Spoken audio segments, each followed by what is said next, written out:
We have a farm here, and so we decided to build this place, and it's turning into a place that we can come and find some time to rest. But just at the time we get on, the next day will become just as much as Monrovia.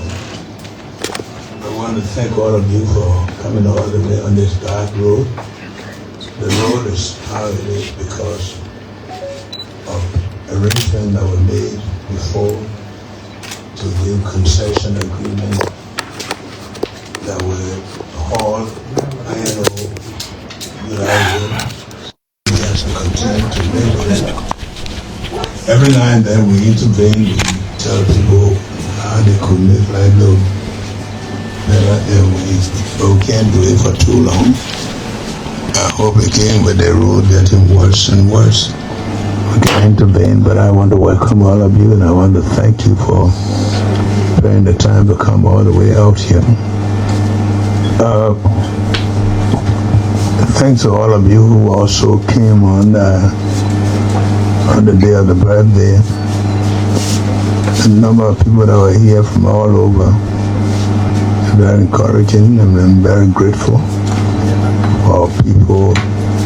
I actually had come here because I wanted to avoid the crowd, but it looks like I should have stayed in Monrovia. But it was, I always say when people don't like you it's bad, when they like you it's worse. And but I'm very grateful.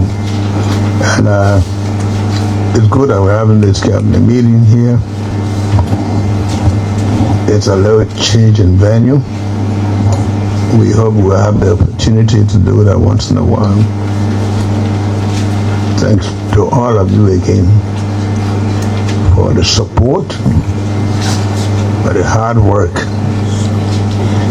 So today we know that a few more ministers are on the way, but we have a quorum. So we want to call this cabinet meeting to order, and our usual chaplain will lead us in the word of prayer.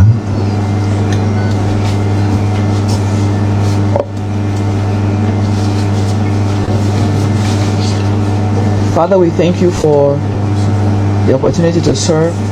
We thank you for the opportunity to serve under a leader with a vision, a leader with purpose and with passion to transform Liberia. We ask as we deliberate, Heavenly Father, you will take preeminence, you give us wisdom, and you give us understanding so that decisions can be made to impact the people of Liberia. In Jesus' name we pray.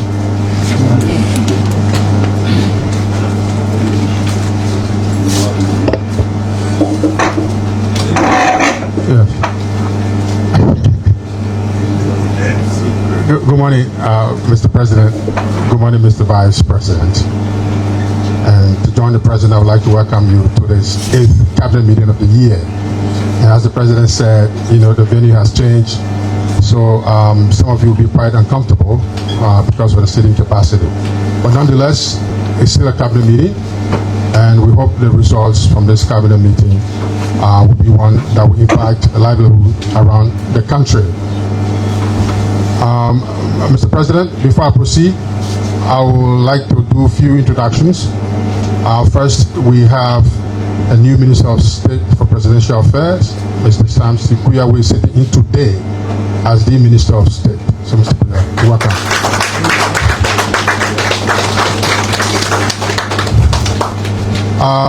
We also have the new head of PDU. You know, the PDU has been a vexing issue over time. Now, through your permission and approval, we have Mr. Mark Moba, who is now the new head of PDU.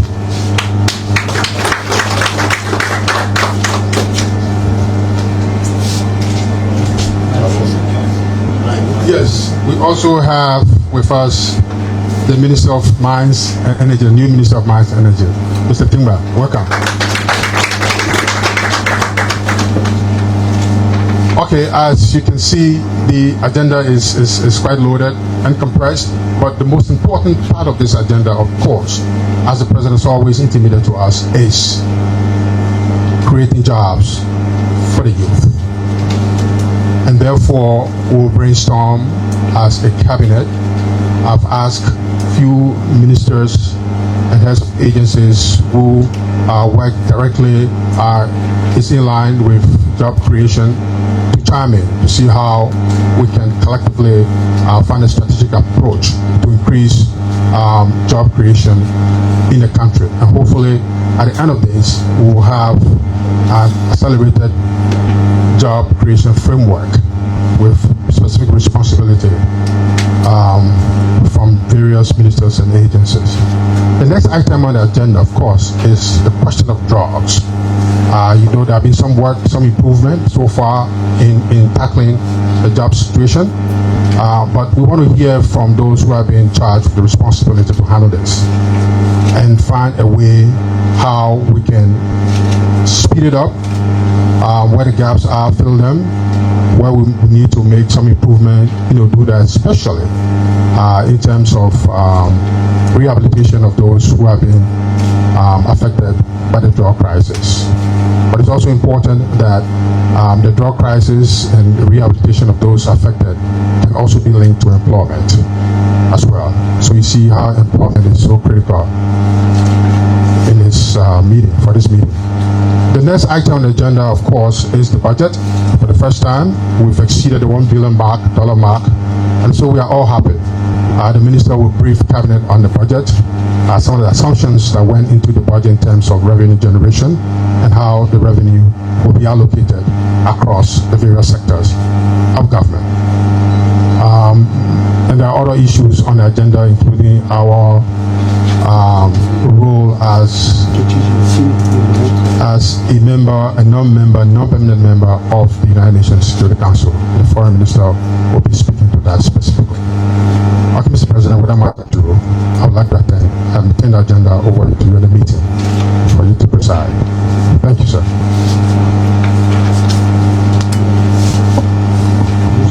Thank you very much, and sorry we overtook you.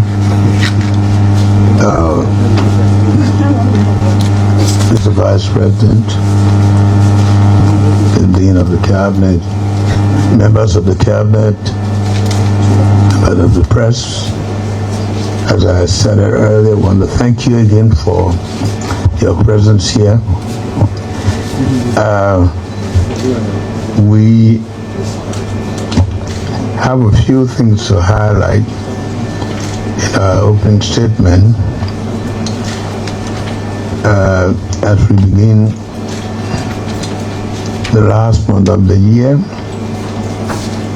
I want to recognize the broad gains across the government that we have made together. And I'd like to be very serious about that. They will have to do everything to be a part of the making of this country, but everything you do add to the making of the country. And I wish we knew, even if we're in opposition, we should wonder if you came and you were not given a chance to do anything, and the next person comes to do the same thing, would you have a country? You wouldn't have a country. So all of us will play our part in our respective areas, and I want to appreciate everybody, whatever you do, even including our people who are not in government, who are doing good things for the country. We have to be very grateful to them. So a few things have happened in agriculture. The rice production is rising with nearly 15,000 hectares under cultivation. And we'd like to highlight that because all of these are based on information given us by those who are key players. So when they talk, you can go and check behind them. You need to let us know. Governance is strengthening as the rule of law is improved. We are not relenting in our fight against corruption, and have already begun setting examples to demonstrate our seriousness.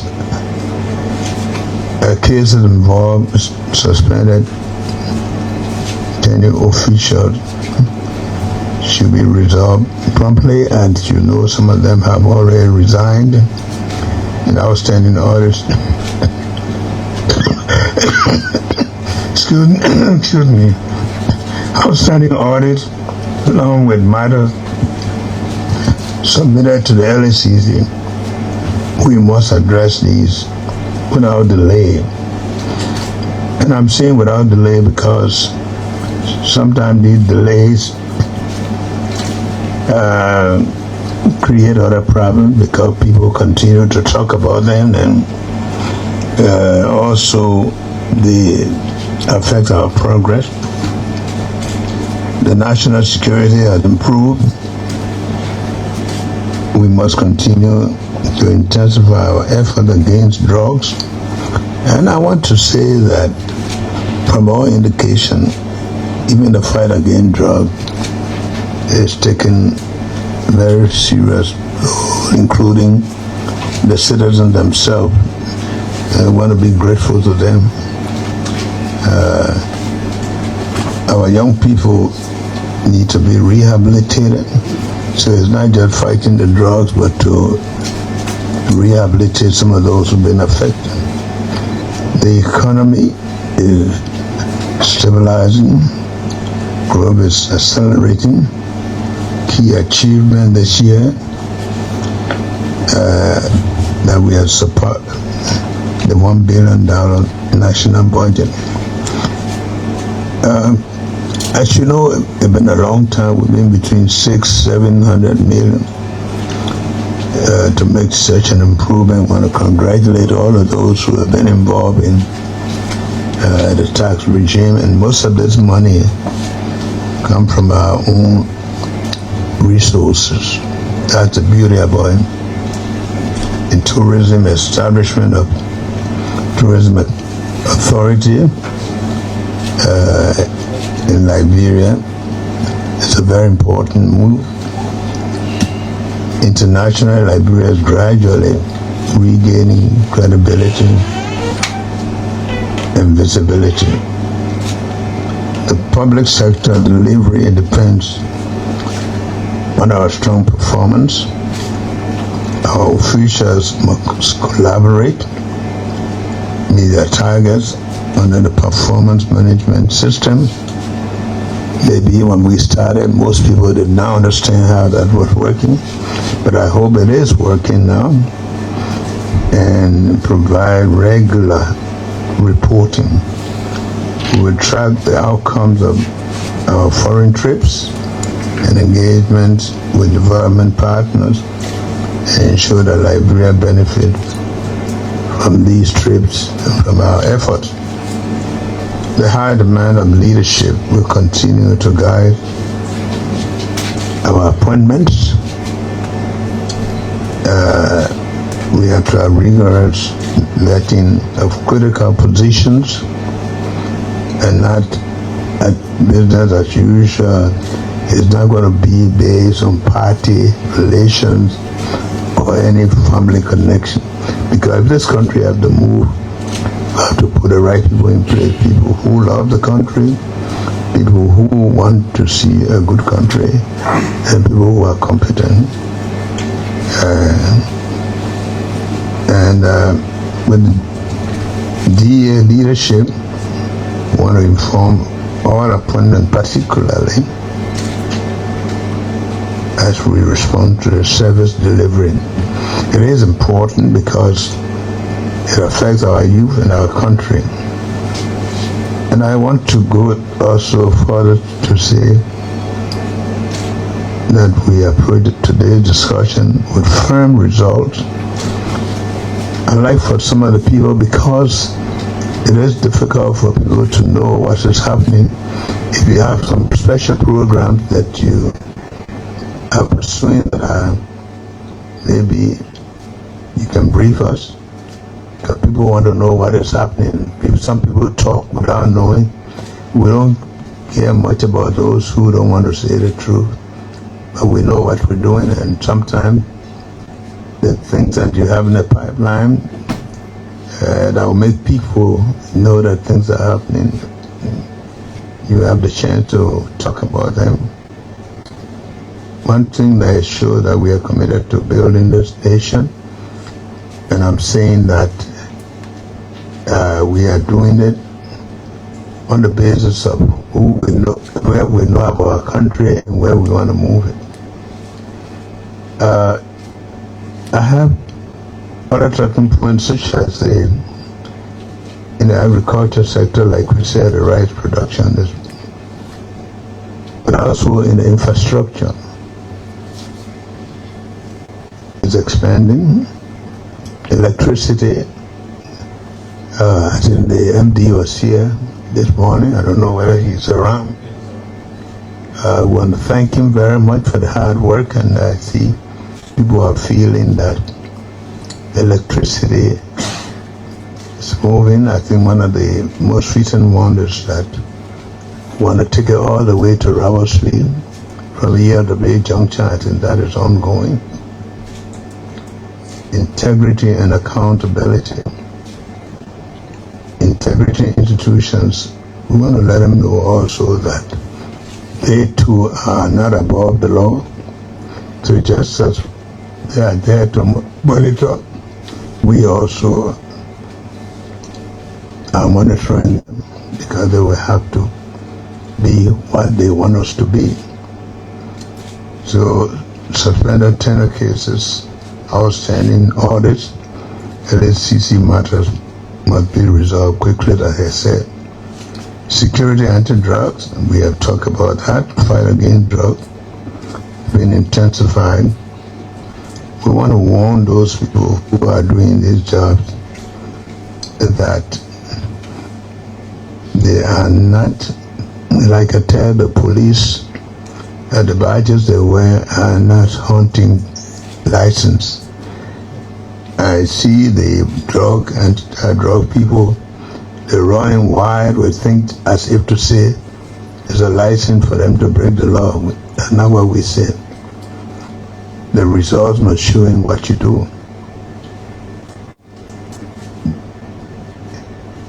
Job creation is very important. There's no way we're going to go through this country this long without creating jobs.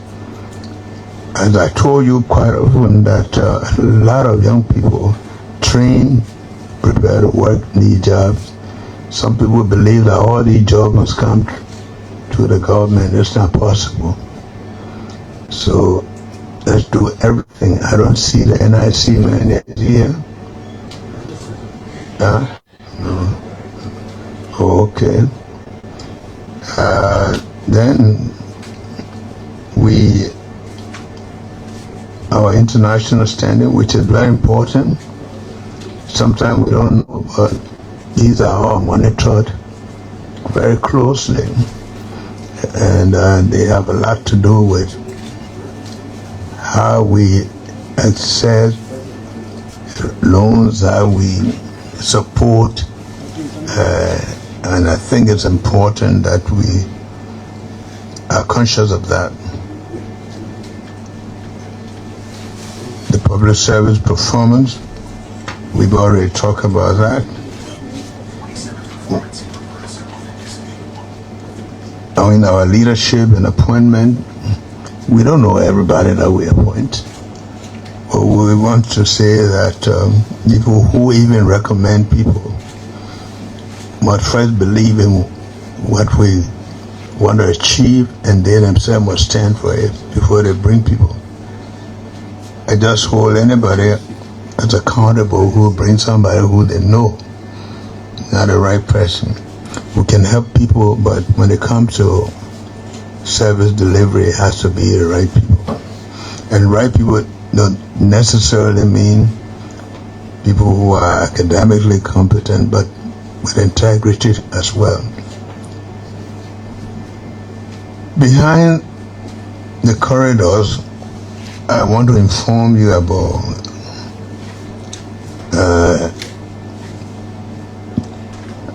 relationship with two other branches of government have been improving very well. The legislatures have tried their best to work with us, the judiciary as well.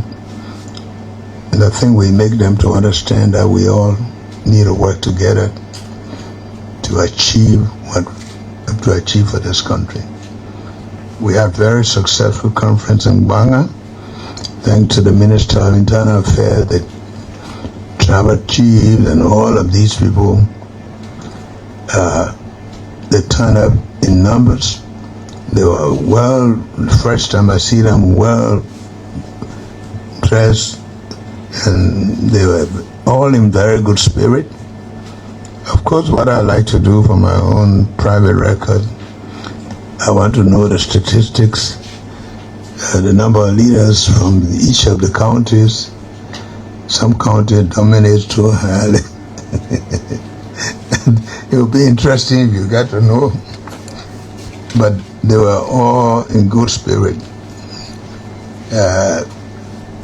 Some of the things that we are working on, and we have some commitment, is for a football academy in Banga. MNG have promised us that they will sponsor that. And we're not going to let them rest until they do it, because we need it. Banga, because of the central location. We want to lay out the capitals. Some of the problems we have with land issues is because everybody wants to be near the road. But people will find out that opportunities are all over as long as the place is later. We are working on that. We want to relocate the fire station on Ashmont Street. I went to school right there. That small place, less than I don't know, it's a lot or so. I don't see how we can continue to have that fire department there. So we're looking for a place to relocate. I hear the land, people are looking around. We want to do that because we have to improve that area as well. I thought about road construction. We have some of the longest rainy seasons. So you start road construction, 6 months, you have to wait. So I thought the best thing to do is that if it's 100, 150 mile road, we don't give it to one contractor, at least 2, 3, so they can work together. If we don't do that, we'll be taking 6, 7 years to build a road. So I think we should think about it. We have to let our partners know that we have to work with respect to what our country is. And look at the Banga Medikoma Road. It's almost going to how many years? Apart from the technical delays and all of these, but the rain season itself doesn't give us chance to build roads. So if we have 2 or 3 companies, we can make it faster. The other one is about the Omega Tower. You know very well that way back there we had this program about the selling market women. When I became vice president, I think almost about 60-70% of my time was thinking with the issues of the market. And the selling market women, the whole Omega area was surveyed for the market. We know that other things have happened in between, but I can just let you know that we're taking over everything there. Yesterday we met with someone whom we have commissioned to raise funds to put a modern market there that will have everything with respect to medical facility. I want the women there themselves to learn to read and write. Their children too that come to the market, a parking lot, banking, everything will be there, and that's what I want to be. A very successful meeting with someone who had taken the leadership to help us raise funds for that. So those are some of the things that we intend to do. I don't know who here lives without a market, but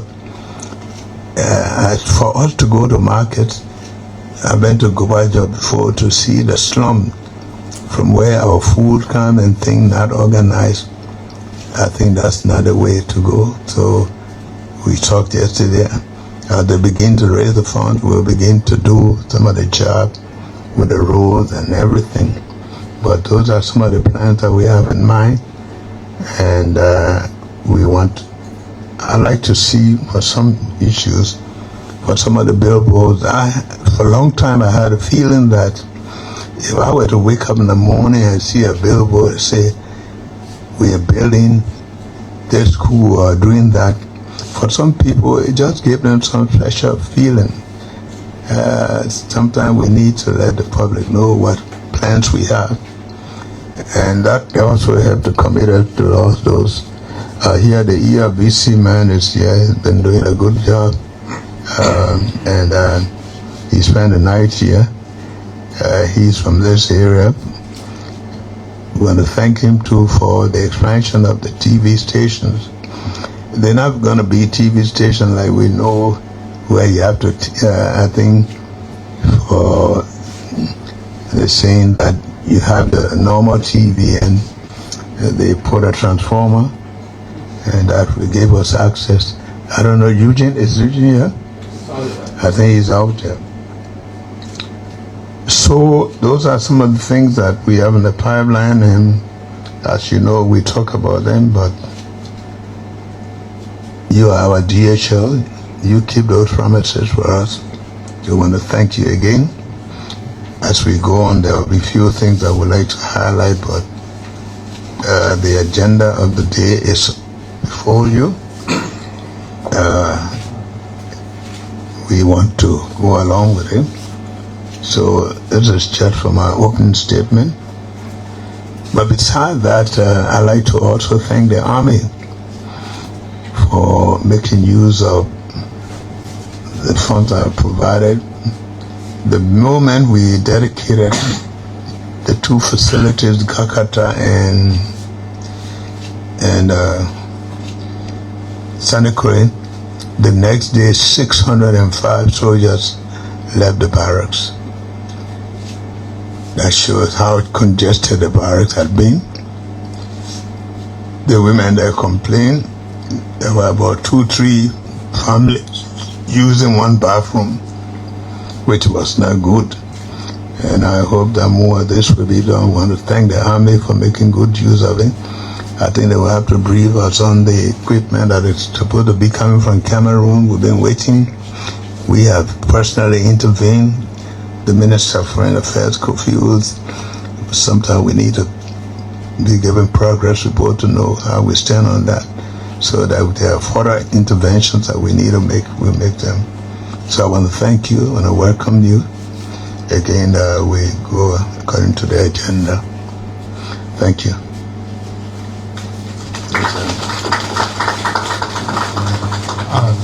Thank you, Mr. President. Yeah. With that, I will please ask the media to kindly excuse us to continue with the business of cabinet meeting.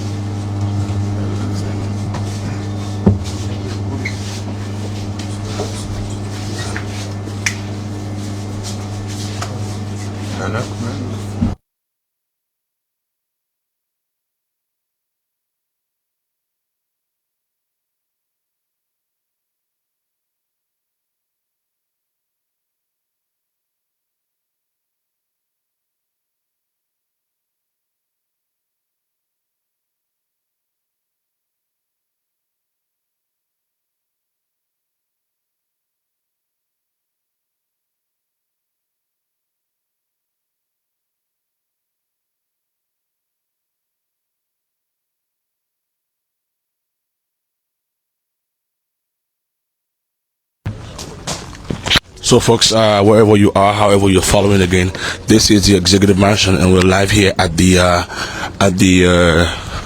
in Tubmanburg, Bomi County. And a few minutes ago, we just listened to His Excellency the President giving the overview of today's cabinet meeting.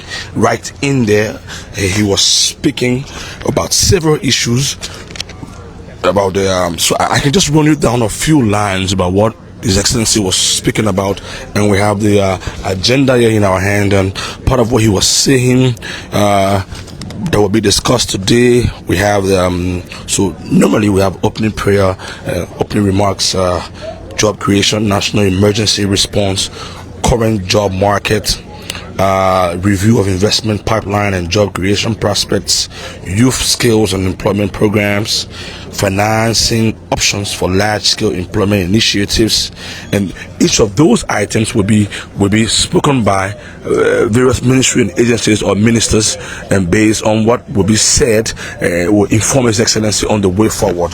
We also have your national response to substance abuse and illicit trafficking, and we have enforcement measures, progress, gaps, and recommendations that will be done by the LDA. We have the current state of rehabilitation, services and capacity gaps, Ministry of Health and Ministry of Youth and Sports. We have national monitoring system and reliable drug use statistics, that is also by Ministry of Health and Ministry of Youth and Sports. We have integrating anti-drugs initiative with youth empowerment, and employment, and that is by Ministry of Youth and Sports. And third on the agenda will be for the 2025 and 2026 national budget. That will be done by the Cabinet. Minister of Finance and Development Planning will speak on that. We have the clarification of major revenue assumptions, explanation and justification for priority sector allocations, agreement and cabinet unified fiscal direction. Minister of Finance and Development Planning will speak on that, and then we have presentation on boundary delineation. Presentation on boundary delimitations in preparation for the 2029 national elections. Then we have accelerated public investment in energy expansion to boost private investment and economic growth. So these things will be spoken about. However, His Excellency spoke about several other issues. He spoke about the drugs issue in Liberia, and that these drugs, DEA should not just take it as a license to go about doing anything to anybody. They should go there and make sure they show workings. There should be results. And the Excellency spoke about the 10 new issues, those 10 cases that are under investigation, those 10 cases that needs to be resolved. He asked that they be resolved speedily. He spoke about youth employment. He spoke about health issue. He thanked Mr. Fagon, and there was special accreditation given to Mr. Fagon for the extension in broadcast, video, and all the things that's been done. He also spoke about the army. He thanked the Ministry of Defense. We have so those also present in the meeting here today. We have Minister Gafuan, Minister of Planning and Development, Minister of Finance, Planning and Development. We have General Geraldine George. We have the Minister of National Defense.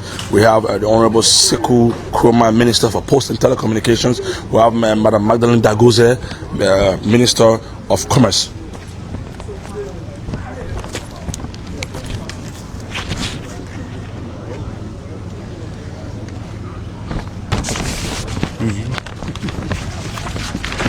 So we have just bumped into the Deputy Minister for Public Affairs at the Ministry of State, and we just actually ambushed him.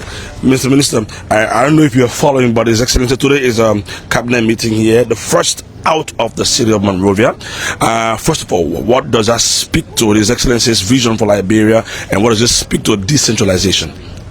Well, this is a cabinet meeting that actually was supposed to take place in Monrovia, but I think you can see the weekend of activities we had on Saturday, a holiday, President's birthday, President Tubman, and then Sunday, the birthday of the current president himself, Joseph Nima Boakai.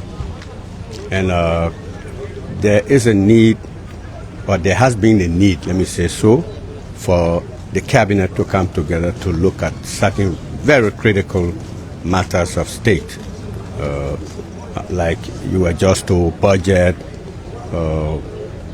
job issues of employment, and a whole lot of other issues that needed to be looked at.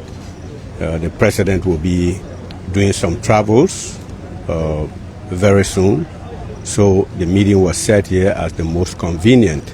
It is also good for these meetings to move around, but this is not the first. The other presidents have done similar thing. I was in the Ellen Johnson Sirleaf government working with Vice President Joseph Boakai, and I remember we used to go to Julujua for cabinet meetings. I do remember when I was working in the George Weah government in the office of Vice President Joe Howard Taylor, we had a meeting in Ganta, cabinet meeting. So it is really not new, but it is very good. It is good to decentralize these kinds of functions, so that you go in a town and make some boost in the, commercial area. People also get a feel of how people feel in that area. It helps in decision making, etc., etc. So I feel very excited about it. Honourable Minister, we did hear you say that President Boakai has some travels to make. Are these about regional issues? Or is his travel based on regional issues? Because just the other day, the president was at a very crucial continental meeting there with his counterparts. He's met with President Adama Barrow and other leaders. And I mean, there are pressing issues now on the African continent. ECOWAS, we're even now facing the issue of Recoup in Guinea-Bissau and other issues. And come to think of it, President Boakai has been one leader on the continent who has stressed keenly about governance and security issues on the African continent. What will be some of the issues what will be some of the meetings he will be participating in on his next trip, and if you care to tell us what that trip is? Well, online right now, as far as I know, plans are underway for the president to visit Imo State in Nigeria, where he has been invited with other heads of state. It's going to be the Imo State Economic Summit 2025. It's actually the inaugural summit. So they call on him based on his own knowledge, experience, to go and share thoughts with them. So he will be addressing that conference. Right after that, I think it's listed for him to also quickly attend the inauguration of President Ouattara of Ivory Coast. That will be in Abidjan, Côte d'Ivoire. So that will be a very short visit. And then in the middle of the month, he is scheduled to attend the ECOWAS ordinary session, 68th ordinary session in Abuja. So those are all lined up. So you can see that his schedule is very, very filled. And speaking about the Ivory Coast travel, President Alassane Ouattara will be inaugurated, but come to think of it, he's a member of the Mana River Union.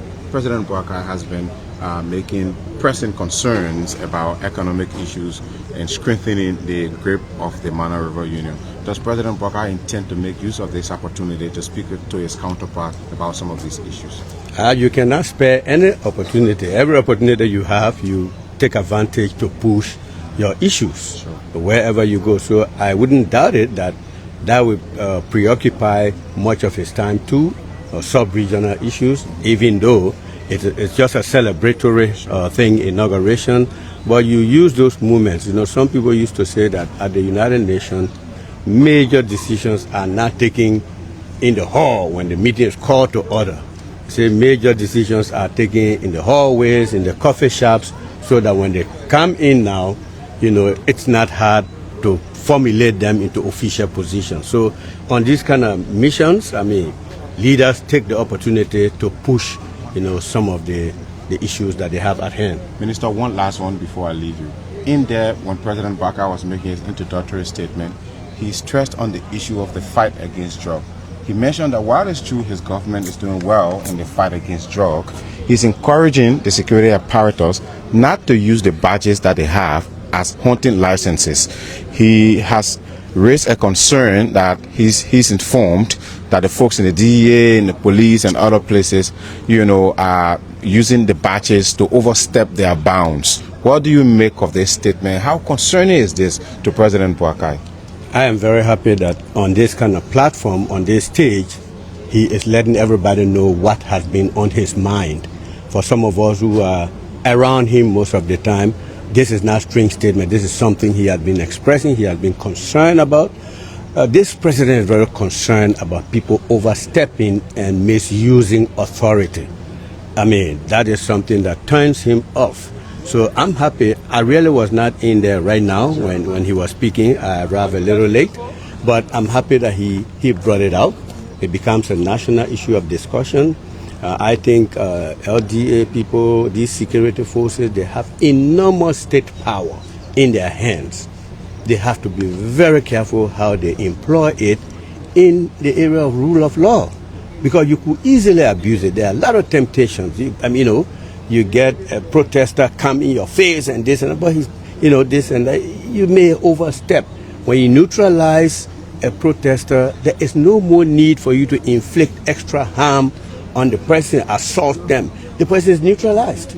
They can be talking in their mouth, nothing happening to you, the thing coming from their mouth. But so I think that it couldn't be said much more than this. I mean, I think that we need to look at it. Maybe if it is a matter of training, further training, it should be pursued.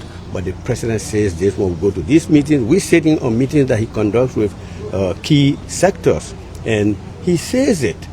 So to lift it up to a cabinet level, I think it's very good. It's a crucial area that we need, because rule of law, I mean, that's one of the pillars in the arrest agenda. So we have to help to ensure that really we're making progress in that area. So yes, I'm happy that he put it out today. He let the cat out of the bag. Thank you. All right, so thank you very much. So that was the voice of Deputy Minister of State for Public Affairs. That's the Deputy Minister Anthony V. Kessley. So as we're here now, but as the day goes on, we will be bringing you updates from activities happening right now. So speak in this building that is right in front of me. This building here is where now we have leaders of our government, several leaders.